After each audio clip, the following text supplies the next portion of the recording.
Good Saturday afternoon, everyone. I think it's afternoon already. Well, somewhere in America, it's somewhere in America, it's America.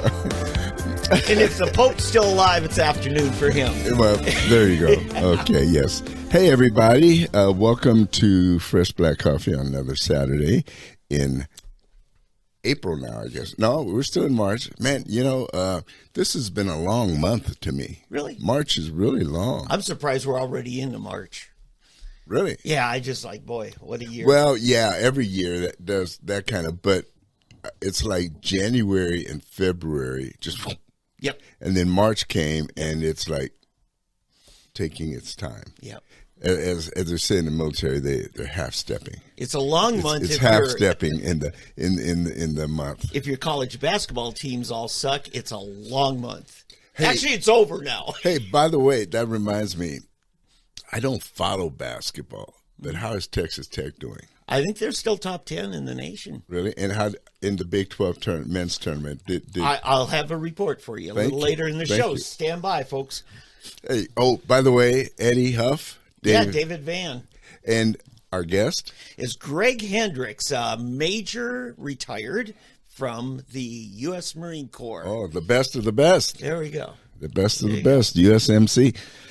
Yeah, I was an Army brat and did 26 years as an Army brat. Actually, I only did 21 because my mom and dad weren't officially married until I was 5. Sure. And my dad was gone until I was 5. And he found out later he had a son after you were born, right? No. Oh, really? Okay. No. See, Dave likes to always tell my story, even though he doesn't officially totally know it. He feels in, I should get him to write a book. It would be the most wonderful book. Well, Dave could write. I'm going to have you do my biography, Dave, because it will be just, and it'll be a best-selling book. It'll be an Oscar-winning film. I learn something new every day about you, Eddie. Yeah, okay. You got layers. Eddie Murphy said. Layers. Yeah, but you're going to be my official biographer. There you go. I'll take it. My official biographer. You just went to my head. Anyway, it's always great to meet a veteran, and so it's always good, because I can share in some of that secondhand. I got the easy part. Yeah, I didn't have to go through any basic. I didn't have any duty, any of those 5 a.m. You were a brat. I was a brat. I was a true brat, and I didn't have to show up and for early morning calls. I have a son. He's in the Coast Guard, and so he does have to do that. Although I have to tell you, and make sure he never sees this. He had duty in Hawaii. His first after the academy. It's rough. It was rough. Yeah, he would work from like 7 to 1, and then they would surf all afternoon. Oh. And then when they were on their cutter, they had duty going up and down the coast of the West Coast, from like San Diego down to I guess Panama. I think they even went further to the top of South America on the Pacific. But and they would have these ports of Acapulco. Yeah, right. And but they would call ahead, and they'd be shored up for like 2 weeks at a port. Oh. And then what they would do, they'd call ahead, and they all had, this is what's crazy, they had fishing gear and surfboards on board their cutter. So they would call ahead, they'd go in and have rented some bus, some van, and a bunch of them, take them to the top surfing places or fishing, and then they'd be gone. It was like, are you serious? This is where my taxpayer money is going. It was like heavenly duty. Now, they did, when they were out, they did stay out and they did the work, Hey, they didn't have golf courses like all the Army bases have. Oh, yeah, and Air Force. Yeah, Air Force. Yeah, that's true. They all have officers' golf courses, right? He didn't have that. He had to settle for surfing. That's true. With the public. That's true. I don't know what the Marine probably doesn't have anything. I mean, I don't know. No. Oh, And we like it. Anyway, we're telling all the secrets of our hardworking, very deserving military here. We're bursting bubbles here, but no, seriously though. My dad, he did 26 years, and there was some hard. I mean, it was tough. You know, he'd be away from my mom for a year at a time. You probably had some duties where unaccompanied tours, as they call them, without families, and in Korea, it's hard on Vietnam. the families. It's really hard on the families. Yeah, especially during wartime. Yeah, and you guys were on ships too. The Marines. I don't know if some you of us. personally. I wouldn't, but yeah, some of us were. Would have to be on good. But anyway, hey, welcome very much to our show, and so you are here. We have an election coming up for the state chairman, state party chair, state vice party chair. chairman, and vice chair, and you are here to tell us about one of our candidates for the chairmanship. Could I ask him to tell us a little bit about yourself? Yeah, Greg. I'm sorry. Sure. I got off active duty mainly because of the family. It's really hard on families, and I got hired on at American Airlines. Oh, before, what was your rank? Oh, You're cutting out. I know. What's going on? I retired as a major. Oh, I see. Okay, I'm sorry.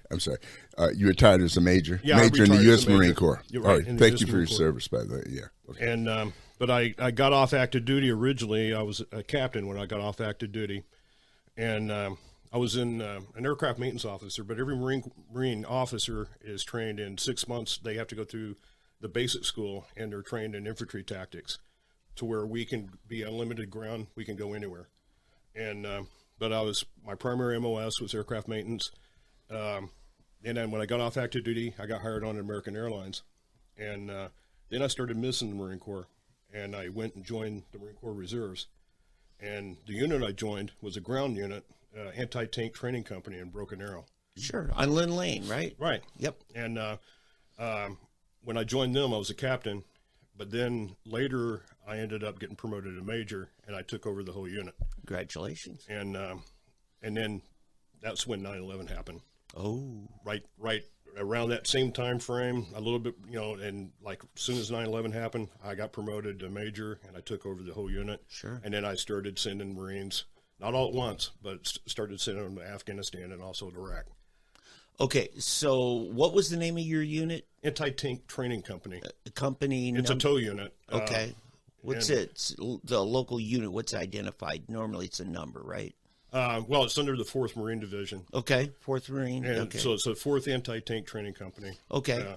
And they were mobilized at what point? We didn't mobilize the whole unit. Oh. We only mobilized certain tow sections. And the way it was is we had Marine Reserve infantry units that would get mobilized. So you're constantly feeding. Right.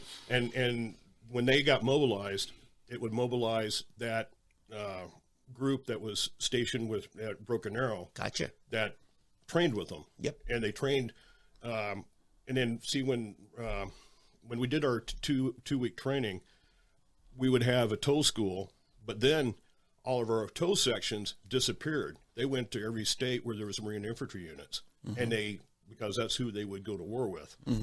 The tows gave the infantry an anti-tank capability. Right. And they needed to work with infantry.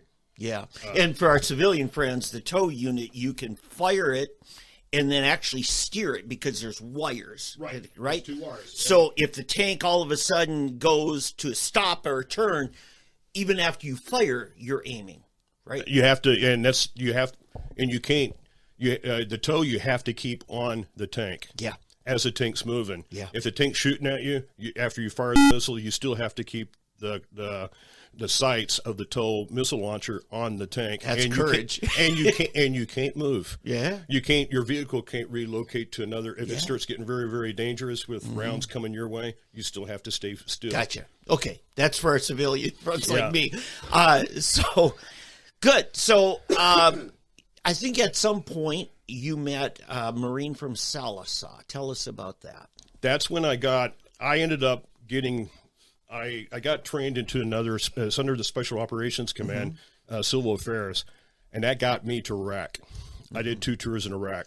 And then when I came back, I had some surgeries while I was on medical hold, and I required more surgeries. And then when I tried to get my civilian job back, they didn't. In fact, I filed a complaint, and then the American Airlines, they fired me. And I had relatives in Sallisaw, and they told me about a former Marine getting promoted as a state rep. And here I am needing more surgeries, no job. And in addition, my retirement pay was messed up. And like 1 month, I got nothing. Only like the military can mess things That's up. right. Yeah. And then 1 month, I got $100. So I'm having to live off the free will of my relatives. And my relatives are like, there's a former Marine that's a state rep. Maybe he'll help you. All because you served. Right. And I went to him for help. And the guy I went to for help was John Bennett. John Bennett, newly elected state rep, right? He was he was elected state rep. He had previously worked for the VA, and that's what he told me when I walked into his office. And in fact, I had a cast on my right leg. I had my 3rd ankle surgery. Now, is this injuries sustained in the line of duty? Yeah, Okay. all of them were. Okay. While I was out on a foot patrol, to meet since I was trained in Arabic, I was out on the foot patrol. I injured it and twisted it from running to keep from snipers shooting me. Okay. We ran when we go to the government center in the center of Ramadi. The standard operating procedure was to get out our Humvees and run for the door as hard as you can. For those that don't know, Ramadi is Iraq. Ramadi was the provincial government of Al Anbar, and it was a city of 500,000 in Iraq. Okay. And at that time, it was, in 2005, it was very, very, very dangerous. Sure it was. So here you are, an officer, having to go to an enlisted man for help. Yeah. And when I walked in, I noticed all the Marine stuff in his office. In Sallisaw. In Sallisaw. And I noticed first sergeant rank on the outside of his office, on the outer glass. Okay. I saw it everywhere. Sure. But one thing that struck me kind of strange was I didn't see any pictures of him I heard rumor that he was a combat veteran, that he saw combat in Iraq, but I didn't see any pictures of him in a helmet carrying a rifle with all the gear on in Iraq. And every single combat veteran that I met in Iraq has those pictures. And it struck me strange why he has pictures of him in the ball at the Marine Corps ball, but no in dress blues. Yeah. And he had Marine stuff everywhere. I heard there was a motorcycle accident at base on the East Coast.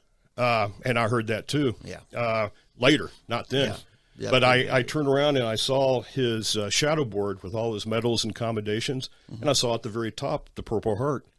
And I asked him, John, when did you get your Purple Heart? And he said, Second Battle of Fallujah.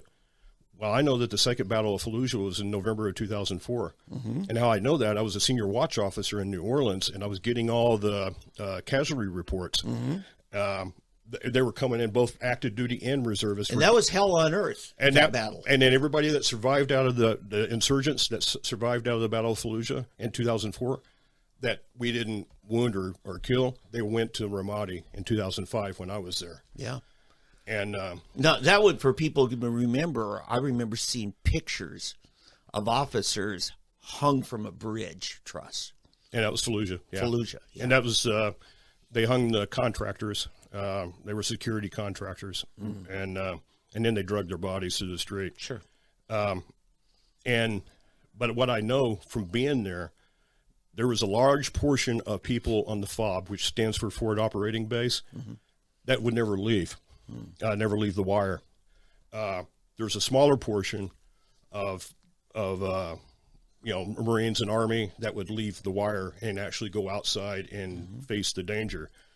We had support people. We had supply. We had lawyers. We had accountants. All military, but they didn't go out on patrol. Right. And then we had administration. And I saw some numbers when, I think it was either my first or second tour, I saw numbers of a ratio. This is Iraq, not Afghanistan. Per every one combat, what we nicknamed trigger puller that left the wire, there was 12 military that stayed on the fob. Yeah, but on a large scale, probably the most heroic and toughest battle was probably Fallujah. And then the second battle, and then Mosul got bad later, and then Ramadi was sustained over a length of time. Yeah, I didn't know it until later. I saw on YouTube a Army staff sergeant that was a sniper, and I know where he was in Ramadi. It was Operation Post Hotel, which is right on the main drag that went through the center of the city. It was main supply route, Michigan, which at that time, IEDs all the time. Right. So if you were going to brag about your battle scars, Fallujah is a name you drop and get a lot of initially. attention. Yeah. No, well, the two that if you're going to brag will be Ramadi and Fallujah. Gotcha.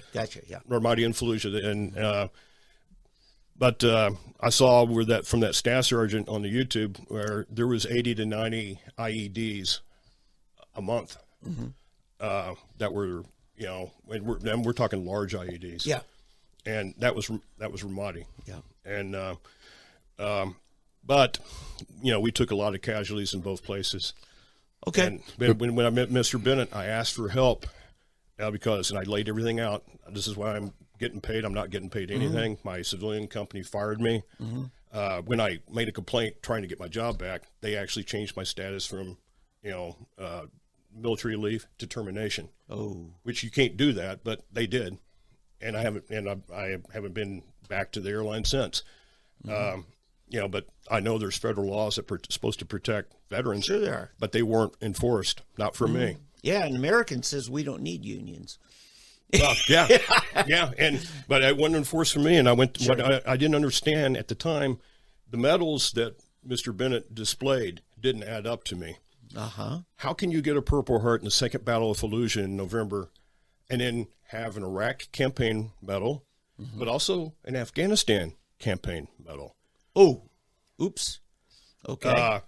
The Marine Corps is not going to send you into a combat zone if you sustained a head injury. Well, Purple Heart. Yeah, but again, I heard that was a motorcycle accident. And I heard that later. I heard that later. You know. I heard that, and then I also heard Okinawa, and it was a moped. But I heard it's a related story. But I heard both of them. Okay. I heard both of them, and what I didn't touch the medals, but what I noticed also, in addition to the Purple Heart, was not one combat action ribbon, but numerous combat action ribbons. And combat action ribbons amongst vets, especially Marines, is, for whatever reason, I don't believe in medals, really. Well, isn't there one per campaign? That's the deal. One per campaign. But he had 5. So he would have been on 5 campaigns in order to get those. I questioned him the second visit to his office. I actually questioned him about the cars. And he said, yeah. I go, John, this is my second visit to his office. I said, that is a lot of combat action ribbons. And he replied to me, yeah, every time I left the wire, I got in a firefight. They're not awarded that way. No. And I actually have the order which says how they're ordered, 1 per campaign. Wow. I downloaded it for you gentlemen today. Okay, so you started asking questions. What was the result of these questions? All he did that ended up coming later. Yeah. I rattled him when he invited me to his office, and I showed up at one of his speeches in Salisaw at a community center. Sure. And I wore a Fallujah Iraq shirt. He immediately focused right in on me, and started, "Hey, who are you? What are you?" And I told him, I'm on crutches. This is who I am. I'm a retired major. I was a civil affairs officer. I went outside, worked with Iraqi civilians, and I also did Fallujah, but I did Fallujah in 2007. Yeah. My first tour was Ramadi in 2005. Yeah. And he said, I need a lot of help, and you're in politics, I need some help. And that's when he invited me to his office. That's when I noticed absence of any pictures of him. There's pictures of him in uniform, but dressed blues. Yeah. But I didn't see any pictures of outside the wire. And, I brought you guys, here's a picture of me with 2 Iraqi civilians who are armed with AK-47s. And, they belonged to a tribe that used to fight us. Yeah.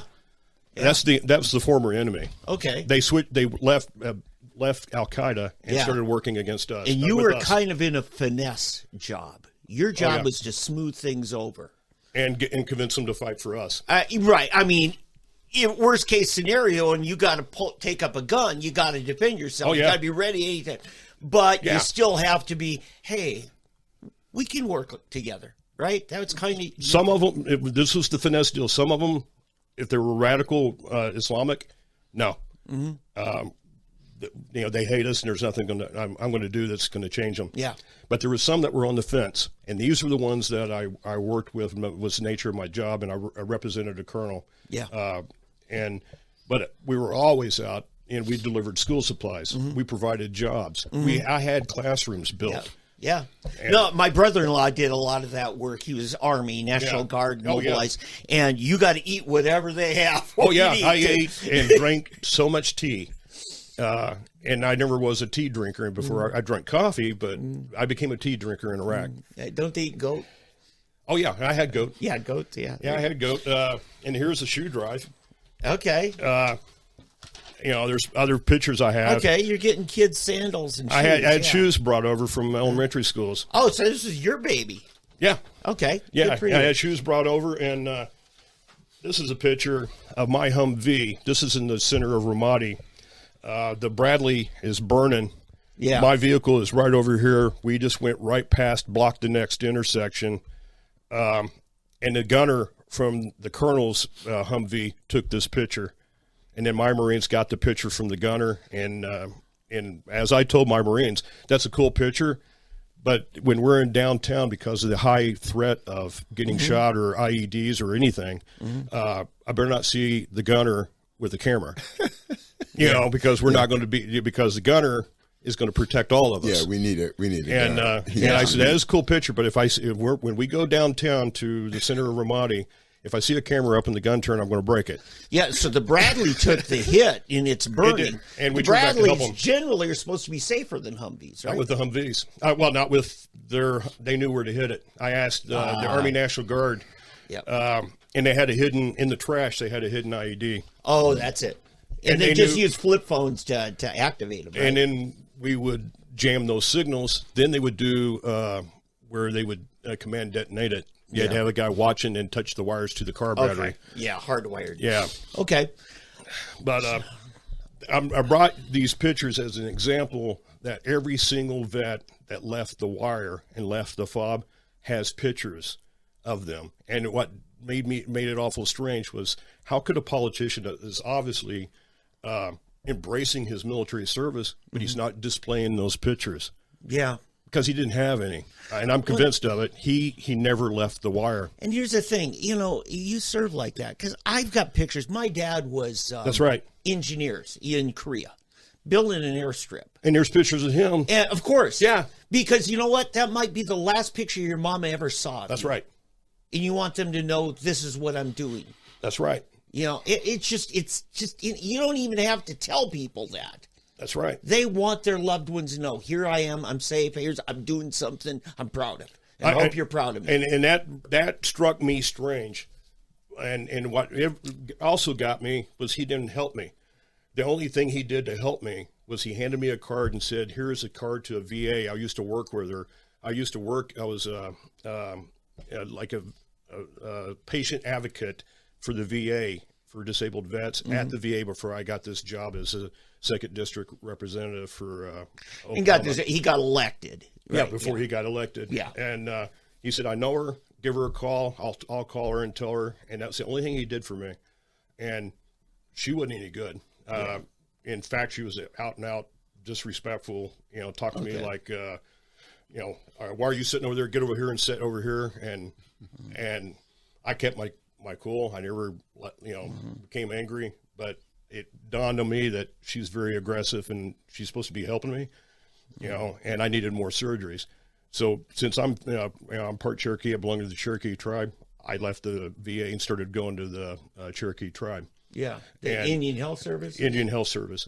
Claremore's got Claremore, one there, yeah. And I've been to that one, and then I'd go to the one in Tahlequah. Sure. Yep. And it wasn't until later I was having problems orthopedically, with my hips. Yeah. And because of all the combat patrols that I went on and carrying the weight, I was 43 on my first tour, and I went out with the 19, 18-year-olds. Yeah. And the VA's been under Eddie's dad worked VA. Yeah. And having the resources was always a challenge because you end up, rationing healthcare. And what they became, and I heard, and I went back and gave the VA a chance because I heard what President Trump was doing with the VA. Yes. But right before I went back to the VA, right around that time, I got I heard about him, President Trump. This is his first term, getting creating a VA White House complaint line. Yeah. And I'm like, well, I'm going to do the responsible thing. I had a couple of good doctors, and I had some that were very, very, very, very poor. And I'm going to give positive and negative feedback. I'm going to call this hotline, but I don't remember the doctors' names. And I decided to call Muskogee and called the medical records. I had to give them all my identification. That was the VA hospital. The VA hospital in Muskogee. Yeah. And just, about this, before I made that phone call, maybe 2 or 3 weeks before, I had a strange visit from the Claremore Police Department, and I live in Claremore. About it. This strange visit, I had a knock on the door, and at first it was just one officer, and he goes, "I'm here to check on your health," and I'm, I see humor and everything, and I think it's a coping mechanism that Marine combat veterans do. They try to find humor in any adverse situation, and it's smart because you diffuse the situation. That's right. Yeah, and the officer, he was lucky for me. He was senior, and he had stripes, and he had gray hair. Good. And he was mature. Yes. And he shows up, and he's like, "I'm here to check on your health." And I'm kind of chuckling. I'm like, thinking, well, I have problems walking. Maybe the Claremore Police can help me with, orthopedic surgery. Maybe they're moonlighting and becoming doctors now. That's what I was thinking. And so I'm like, "Officer, I'm fine. I'm just kind of curious why you're checking on my health." And he kept, you're not angry? I'm like, "No." And then I sensed that it was the stigma that's placed on Iraq and Afghanistan veterans. Sadly. And the stigma is PTSD. Yes. And I told him, "Officer, I did see combat, but PTSD is not my deal. I've never been prescribed a medicine. My main deal is all the surgeries and orthopedic that I need. I've had 2 back surgeries so far. I've had 3 ankle operations, and I'm having other issues walking. Okay. And it's from all me carrying the weight at my age on my first So tour. you're lucky you got a good officer Yeah. for the police department came out. I did. And he did fantastic. And then I asked him, and right as I was, he knew that I was calm, and I was, completely, not angry in any way. There was a young officer that started sprinting up to the door who had his taser pulled. Oh, my God. And I'm like, okay, something is really going on here. But the senior officer turned back and waved him off and motioned for him, "Hey, we're okay." And then the young officer, overzealous, put his taser away, got back in his vehicle, and looked like he didn't drive very far. And then me and the other first officer continued our conversation. I said, "Officer, can I ask you what brought you here?" Yes. And he goes, "Yes, we got a call from one of your family members." And I'm like, "Well, it doesn't have anything to do with me serving in Iraq, but I don't, there's a lot of my family I don't talk to anymore." Sure. And, and we all have those. And in particular, that part of the family, to have everybody together, you're going to have a bail bondsman work the charcoaler to get everybody there to, at one location. That's that side of the family. And I don't associate with them. Got it. Sure. But they wouldn't have been particularly motivated that day. No. Yeah. And it was just weird. And it was around 4:30 in the afternoon. And I go, "Is there a way you can find out the name of this relative?" And he goes, "Sure." He calls his dispatcher, and it came back as a brother. I started kind of chuckling. can I get a name on this brother? Because I only got one. I don't think he knows where I live. And we haven't spoken in like 3 or 4 years now. Sure. And he said, sure. And it came back, and I heard it clearly from the dispatcher over his radio, Ward Hendrix. And I chuckled again. I don't know Ward Hendrix. There's not even a Ward Hendrix in my family tree. And let alone my brother's name is not even close to Ward. Yeah. And somebody is obviously using you to get at me. Well, lined officers impersonating somebody else. Right. And so, yeah, I think there's state statutes involved here. But did this happen anywhere close to one of your meetings with John? Now, it happened probably happened after I moved away from Salsa. And it happened probably a year after that. Okay, so this wasn't like the day after a confrontation. No. Okay. It happened about a year after that. And that's another thing. My real brother doesn't even know who John is. I'm convinced of that, even though we haven't spoken in years. He's never lived in Sallisaw. Sure. Where John's office was. But then, that's in the back of my mind. But don't you have some relatives down in Sallisaw? Yeah. I do have cousins, and I had some aunts and uncles that had passed away. But their name wouldn't sound like Ward Hendrix. Okay. No.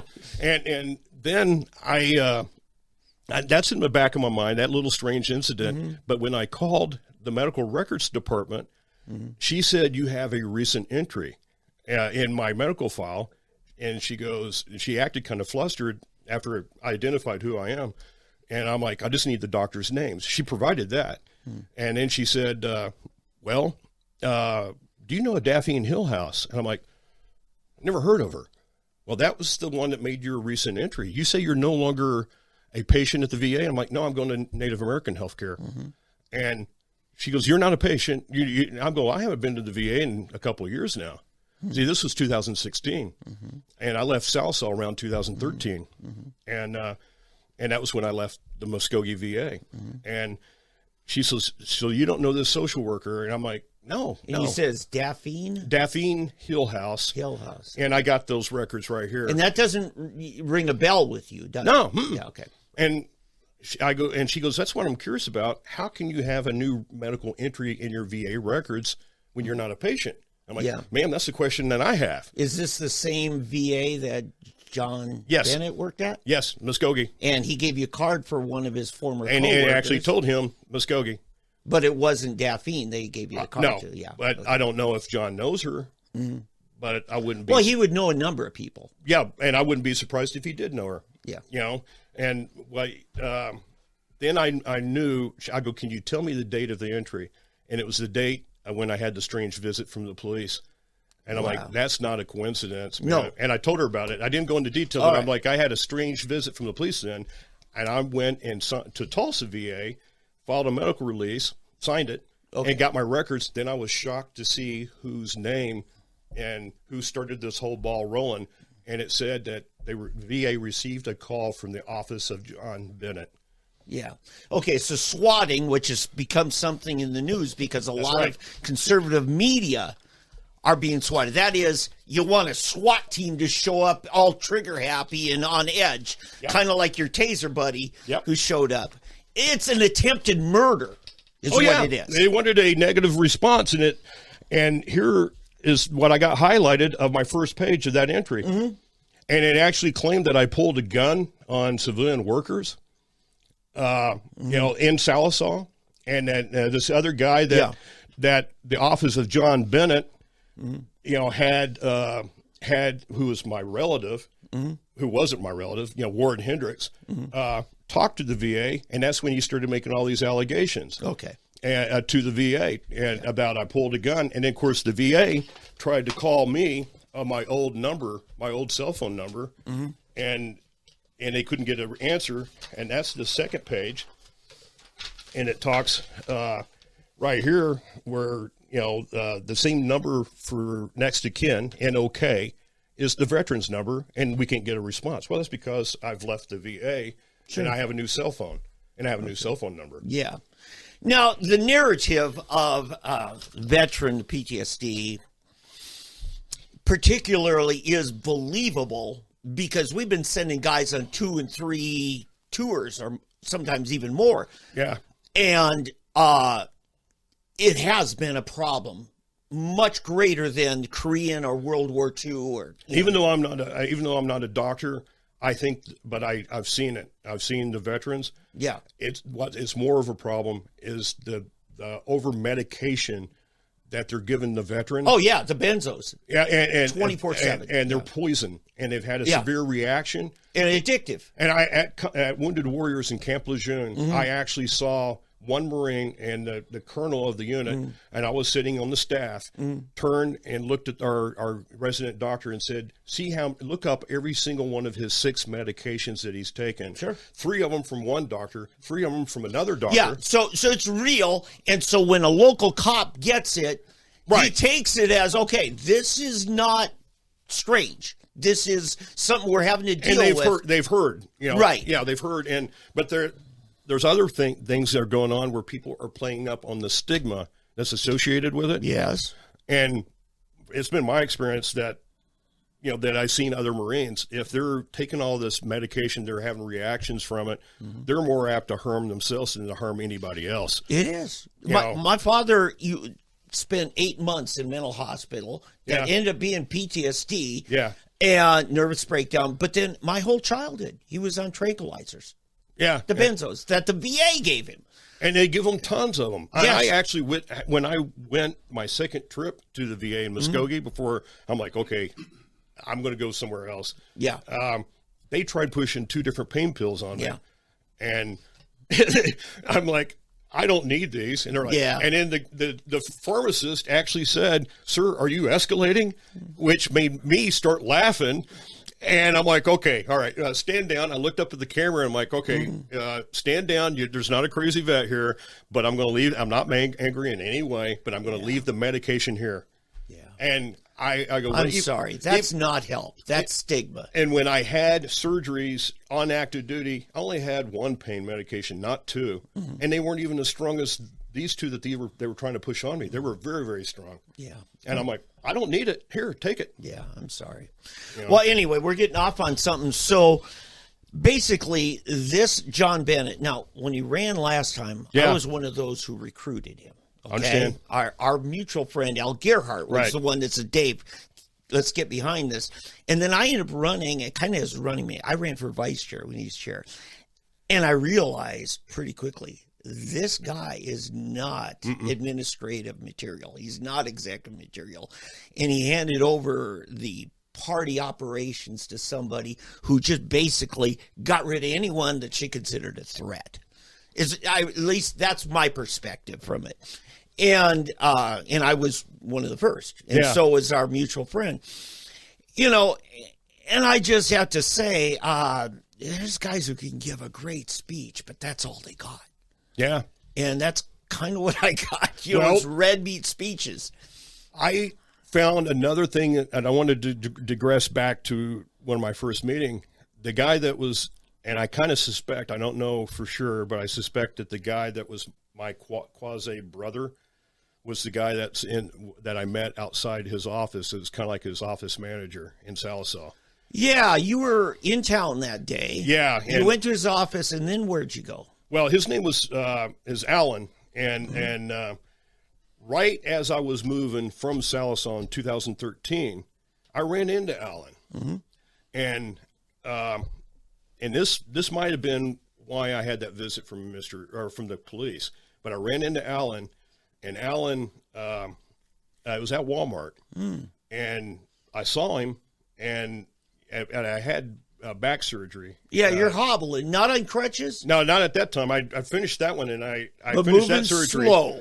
Well, my new surgery that I'm recovering from was back fusion, and I had a back brace on. I'm sorry. And I was moving from aisle to aisle, and this guy was getting real close to me and closing and he's a very large man. He's, I don't know, pushing 300 pounds. Okay. And bouncer type. Yeah, big time. And but one of the things that when I first met him, in the first visit to Mr. Bennett's office, he turned around and asked me, he goes, so you're a Marine? I'm like, yeah, I'm retired now. He goes, where do you retire at? I'm a major.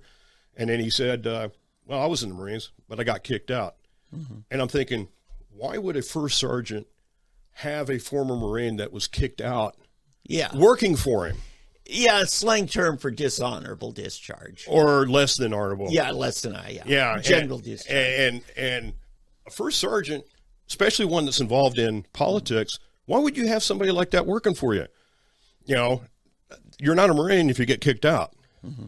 And, but then when I ran into him, you know, later on at Walmart, he ended up, I left and walked to another aisle. Then I'm like, okay, he's going to finish looking, then I'll come back to where I was at. Sure. And I did. I looked behind me. He was behind me again. Oh, my God. Then the next thing I know, I look back and I have my back turned to him. I get hit from behind. And he, like a body check in hockey, pushed me up, and man, it hurt.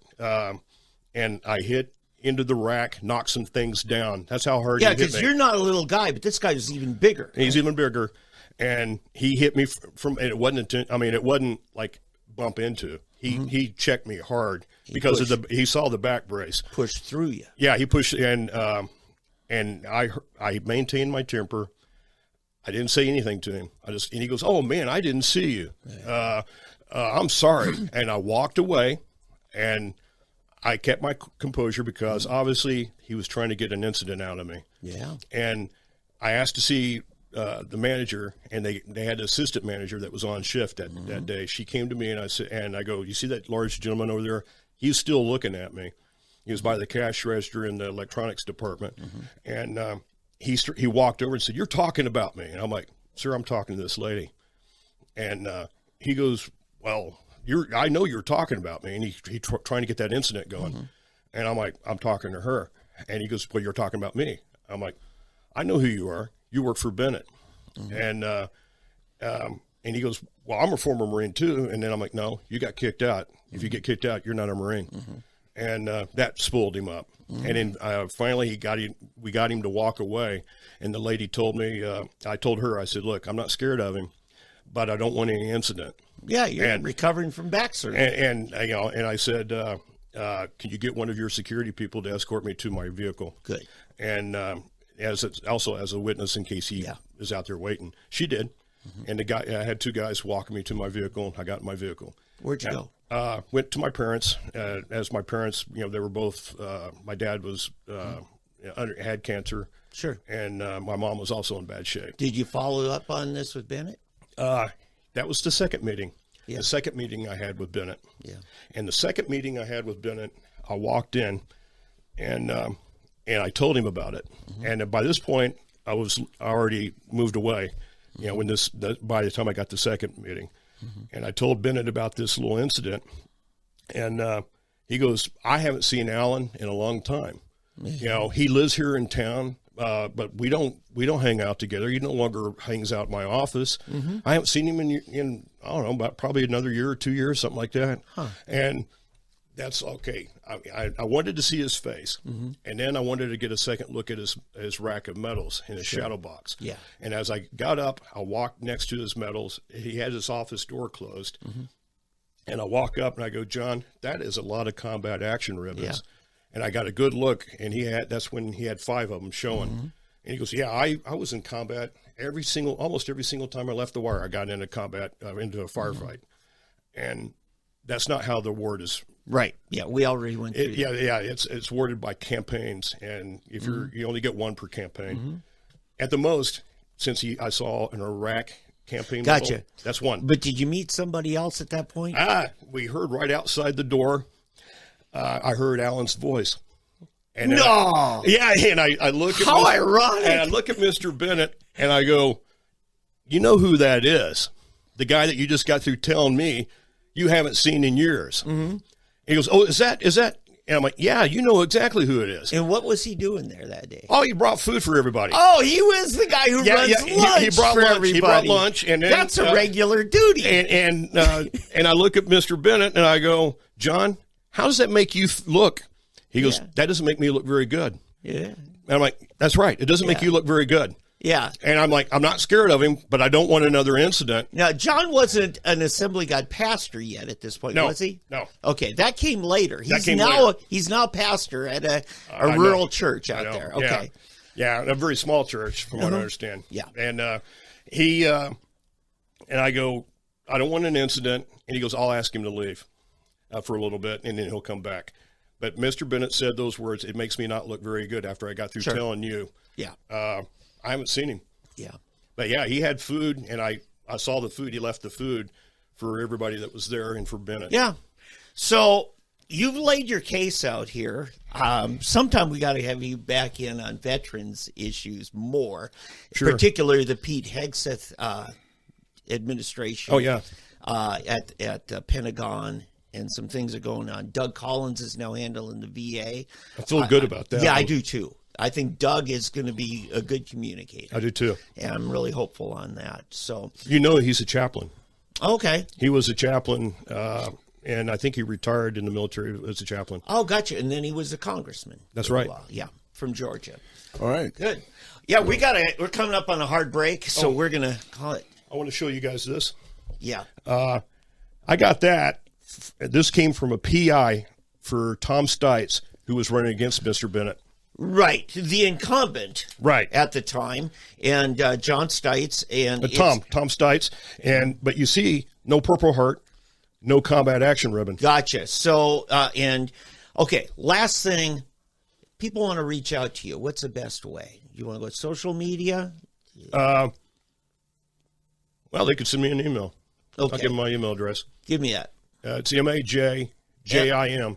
So MAJ, like Mike Alpha, Major. Joker, India, Mike. Short for Major. Major Jim.